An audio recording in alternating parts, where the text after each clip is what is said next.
મદન વળવી સાહેબ welcome case છે આવા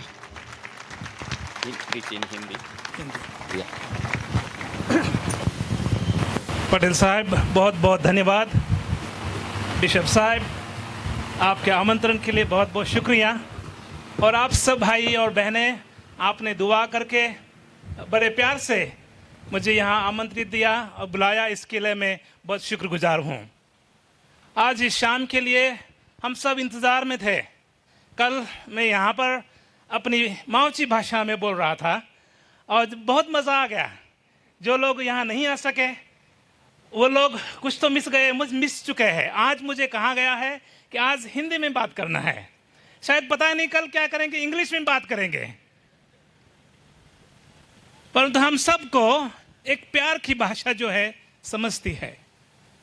हम अपने गांव में जहाँ जहाँ से आ रहे हैं वहाँ हम इन सारे लैंग्वेजों को इकट्ठा करके हम प्रेम में एक दूसरे के साथ बात करते हैं।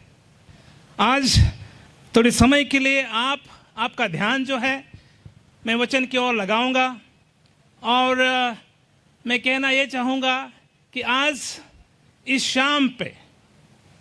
शाम के समय पे हमें बहुत आशीष मिलने वाली है और ये आशीष ऐसी है जिससे कि हम एक दूसरे से बांट सके। हम हमारे लिए पैदा नहीं हुए सिर्फ, और ईश्वर ने जो हमें चुना है वो भी सिर्फ हमारे लिए नहीं सिर्फ चुना, एक वजह है। वो वजह ऐसा है कि हम एक दूसरे से प्यार करें। ये वजह ऐसा है कि परमेश्वर के साथ हम जब प्यार करते हैं तो हम एक दूसरे के साथ भी प्यार करते हैं।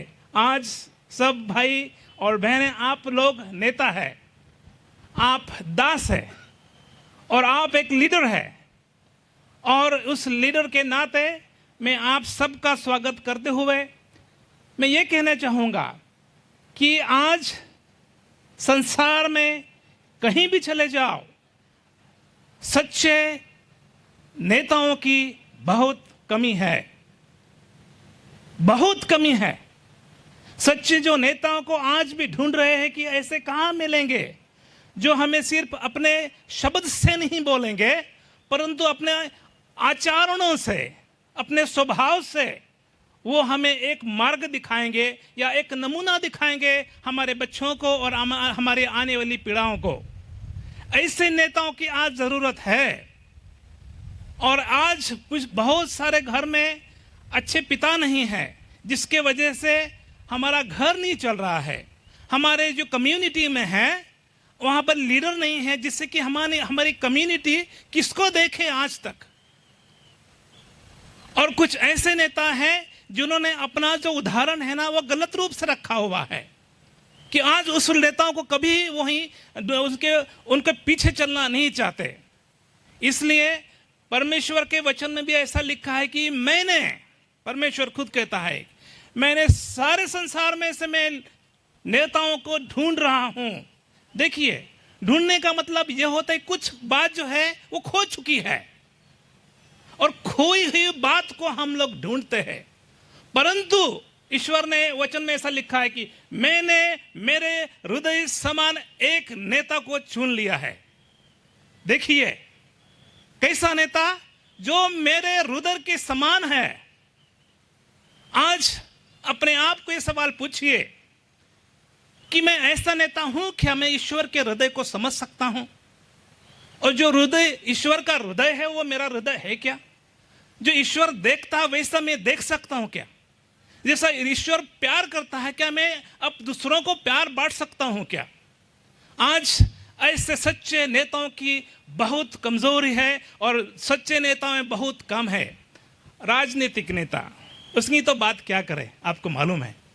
राजनेताओं की बात हो तो ऐसे नेता ऐसे हैं कि आपको गली गली में भी मिलेंगे, परंतु राजनीतिक जो नेताएं हैं वो सिर्फ आश्वासन देते हैं। मैं किसी की बुराई करने यहाँ पर नहीं आया, परंतु बहुत बात आपको अनुभव है। देखिए, एक राजनीतिक नेता जो गांव में आता है तो क्या कहता है, पहले गांव में देख गांव की जरूरत क्या है, और जब नेता अपने गांव में आता तो कहता है इस गांव में तो पानी की जरूरत है। उसको मत मिलने के लिए नेता क्या कहता है कि हे भाई बहनों, आपको पानी लेने के लिए तो काफी लंबा जाना पड़ता है ना, ठीक है।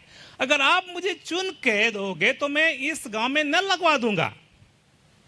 लोग कहने लगे क्या बात है, ऐसा नेता जो हमारी समस्या को समझ सकता है। और जब चुन के देने के बाद जब नेता आता है तो 3 महीने के अंदर सब घरों में नल बिठा देता है। देखिए कितना महान है कि नहीं। फिर 5 साल के बाद वही नेता आता है, क्या कहता है कि अगर आप मुझे चुन के दोगे तो मैं क्या करूंगा, उस नल में मैं पानी लेके आऊंगा।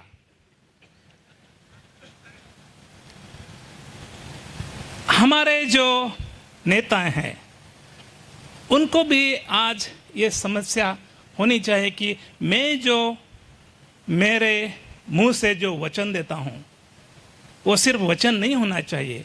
लोगों को जो दुख है वो मेरा दुख है, लोगों की जो समस्या है वो मेरी समस्या है, लोगों के जो सवाल है ना वो मेरे सवाल है। अभी हम राजनीति नेताओं को हम दोष नहीं देना चाहिए। देखिए आत्मिक नेताओं की बात करूंगा मैं।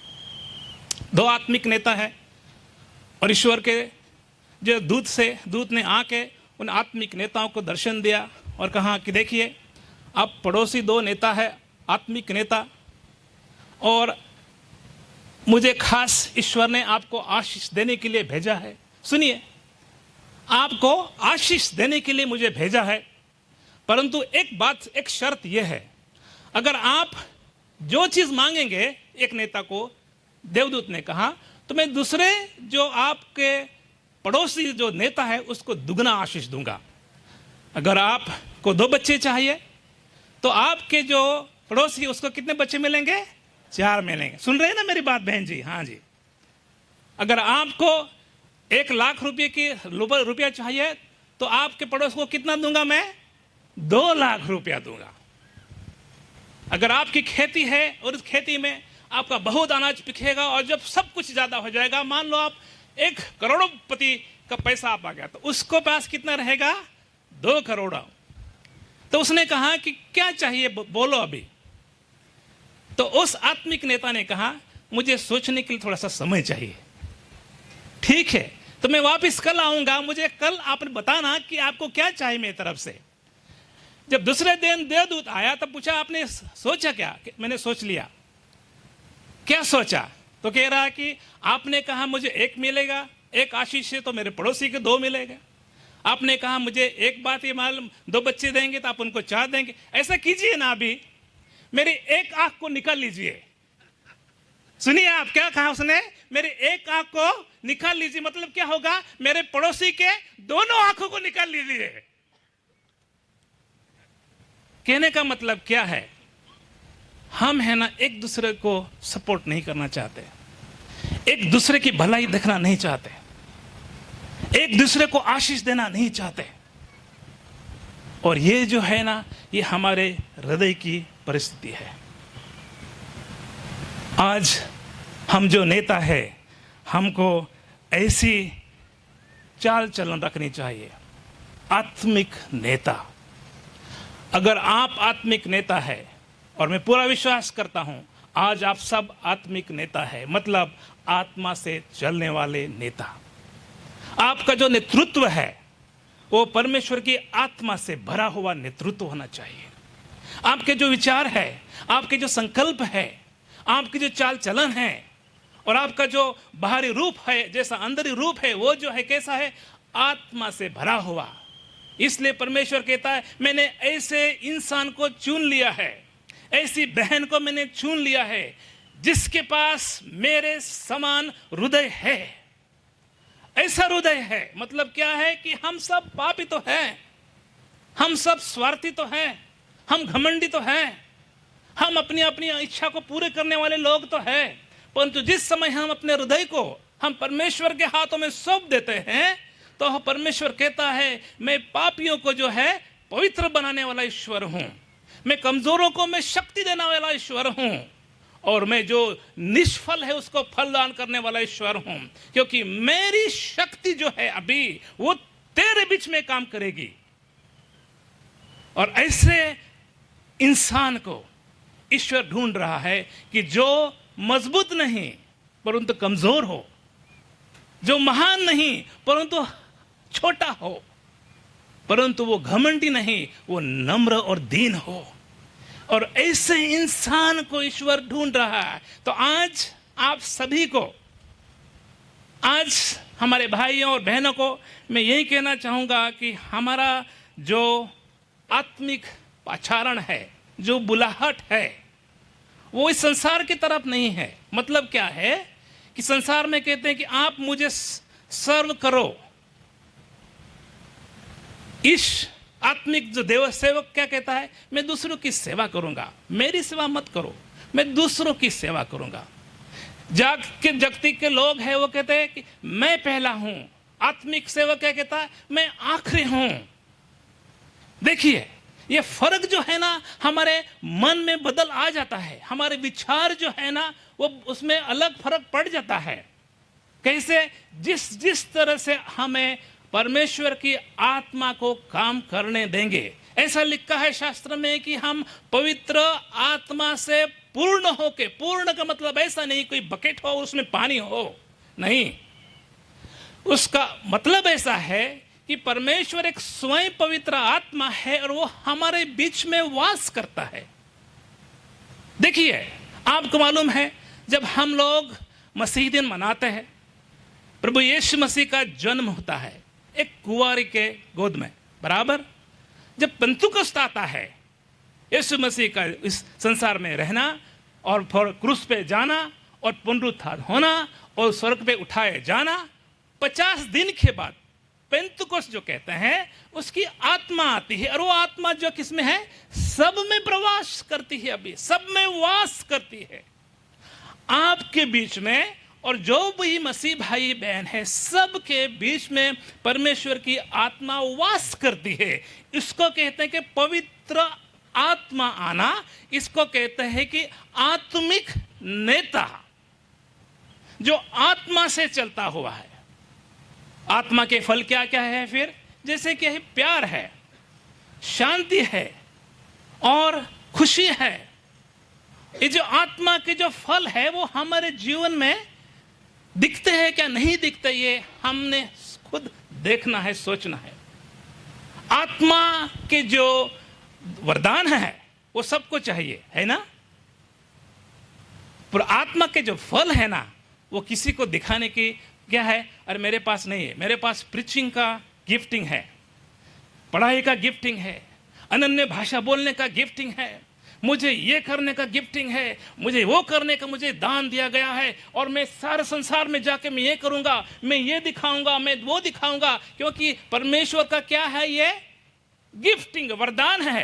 परंतु परमेश्वर के आत्मा के फल प्यार, शांति, आनंद और पेशेंस, ये कहां गए। अगर हम सच्चे मसीह लोग हैं तो हम सिर्फ बोलने वाले नहीं होना चाहिए। ऐसे कहा है कि परमेश्वर की सेवा ऐसे करो, ऐसे करो कि तुम जब जरूरत पड़े ना तभी शब्द का इस्तेमाल करो। ऐसी तुम सेवा करो, ऐसी तुम सेवा करो कि जब जरूरत पड़े तभी ही अपने शब्दों का इस्तेमाल करो। इसका मतलब ऐसा है कि हाथ और पैरों से, मन से और दिल से, विचारों से और शरीर से अब ऐसी सेवा करके दिखाओ। तभी यीशु मसीह ने यही नहीं कहा था कि तुम्हारे काम जो है ऐसे दूसरों को दिखाना हो जिससे कि वो काम देख के वो मेरे परमेश्वर, तुम्हारे परमेश्वर जो पिता है उसका क्या करे, वो जय जयकार करे। हम वो कम करते हैं। अगर फिर बार मैं ये कहने नहीं आया हूं, किसी को दोष देने नहीं आया, मैं चैलेंज देने आया हूं। जैसे आपको चैलेंज दे रहा हूं वैसे खुद भी मैं चैलेंज ले रहा हूं। देखिए हम है ना एक दूसरे की सहायता करने चाहिए। एक बार मैं एक पेड़ देखने गया था, उस पेड़ को कहते हैं सिक्विया। किसी को मालूम है, किसी ने देखा, शायद नहीं देखा, किसी तो भाई ने हाथ उठाया, ठीक है। ये सिक्विया जो पेड़ जो है ना, ये पेड़ है बहुत बड़ा है। कैसे बड़ा मैं आपको बताता हूं। उसकी जो बड़ाई है ना वो 300 फुट तक चढ़ती है, 300 फुट। और उसका जो सरकमफरेंस है, घेराव जो है, वो 30 फुट तक होता है। 30, 300। आप करेंगे अरे बाप रे इतना बड़ा। हाँ सही है। अगर उस पेड़ को आप काटोगे ना बीच में से उसको, तो कार भी जा सकती है, और लोग काट के कार ले जाते हैं। इतना बड़ा 30 फुट, 300 फुट। फिर इसका जड़ कितना होगा आप कहेंगे, मुझे पूछेंगे। तो उसका जड़ जो है वो सिर्फ 3 फुट है।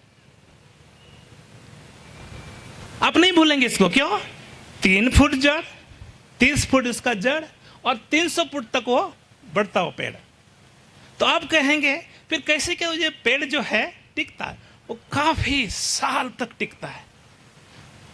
क्या हुआ? बनाने वाले ने क्या किया? कौन सा ऐसा चमत्कार किया जो हम लोग सोच सकते हैं और सीख सकते हैं?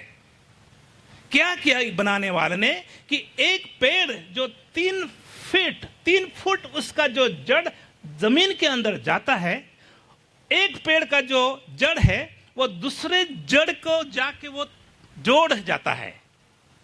समझ रहे मेरी बात को?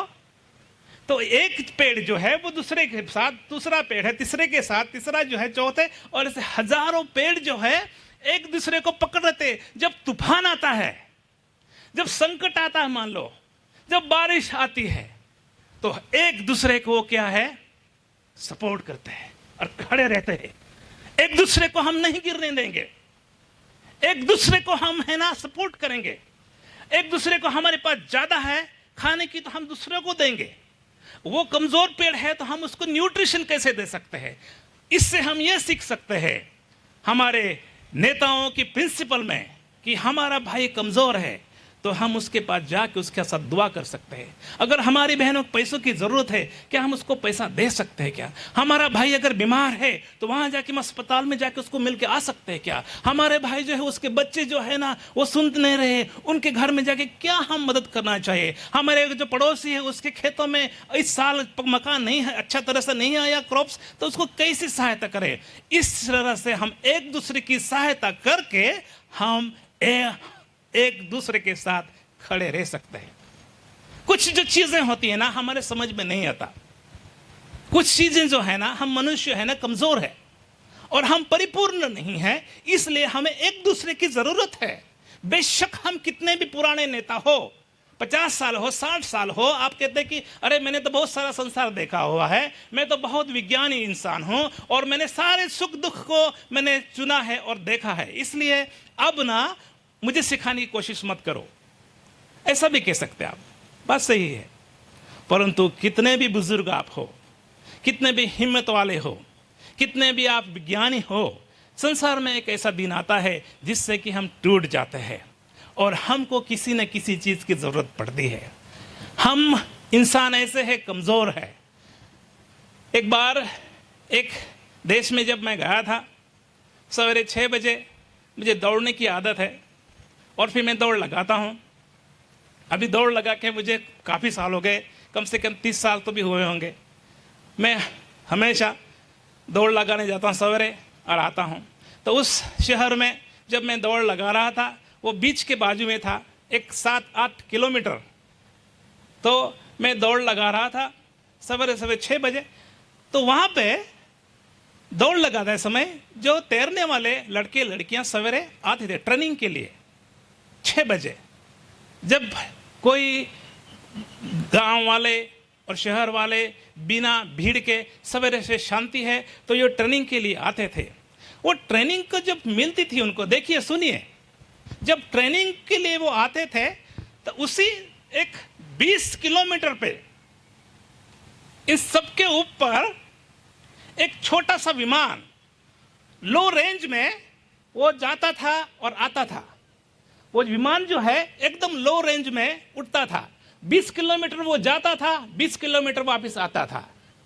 तो मेरे समझ में नहीं आया, अरे ये विमान जो है लो डेंसिटी में और छोटे से क्या कर रहा है ये विमान?